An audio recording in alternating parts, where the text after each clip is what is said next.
എന്താണ് I M love with കുലസ്ത്രീ എന്ന് പറഞ്ഞിട്ട് വരാൻ കാരണം? അത് ജസ്റ്റ് ഒരു റാൻഡം ഫ്രീ സ്റ്റൈലാണ്. അതിന് മാത്രം ഒത്തിരി തോട്ട് പ്രോസസ് ഒന്നും ഇട്ടിട്ടില്ല ഞാൻ. ഈ സമകാലിക കാലഘട്ടത്തെ പറ്റി ഒന്നും ചിന്തിച്ചെഴുതിയല്ല.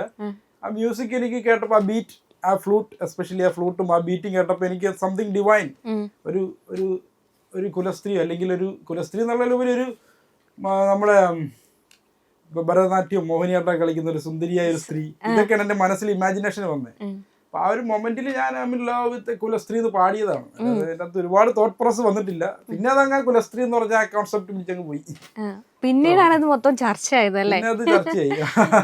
എനിക്ക് തോന്നുന്നു ആ പാട്ടും അതിന്റെ വേർഡ്സും ആ ആൽബത്തിലുള്ള ആൽബം തന്നെയല്ലേ പറയാ, സിംഗിൾ, അതിനകത്തുള്ള കോസ്റ്റ്യൂം വരെ ഇപ്പൊ ചർച്ച ചെയ്യപ്പെട്ടുകൊണ്ടിരിക്കുകയാണ്. ശരിക്കും ആ കോസ്റ്റ്യൂമിലേക്ക് വരികയാണെങ്കിൽ ഇത് ആരാണ് ചെയ്തത്? അതിന്റെ കൺസെപ്റ്റ് ആരില്ലായിരുന്നു? കോസ്റ്റ്യൂം ഇസ് അലീന രാജു എന്ന് പറയുന്നത് കോസ്റ്റ്യൂം ഡിസൈനറാണ് ചെയ്തിരിക്കുന്നത്.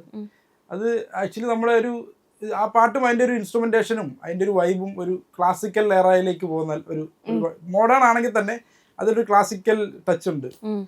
അപ്പോൾ ഇതൊരു ക്ലാസിക്കൽ മ്യൂസിക്കിൻ്റെയും ഒരു ഹിപ്പ് ഹോപ്പിൻ്റെയും R&Bയുടെ ഒരു ഫ്യൂഷൻ ഓഫ് ഒരു മ്യൂസിക്കാണത്. അപ്പോൾ ആ ഒരു വൈബ് നമ്മൾ നിലനിർത്തണമെങ്കിൽ ആ ക്ലാസിക്കൽ എറയും വരണം, അതിൽ തന്നെ ഒരു മോഡേണിറ്റിയും വരണം.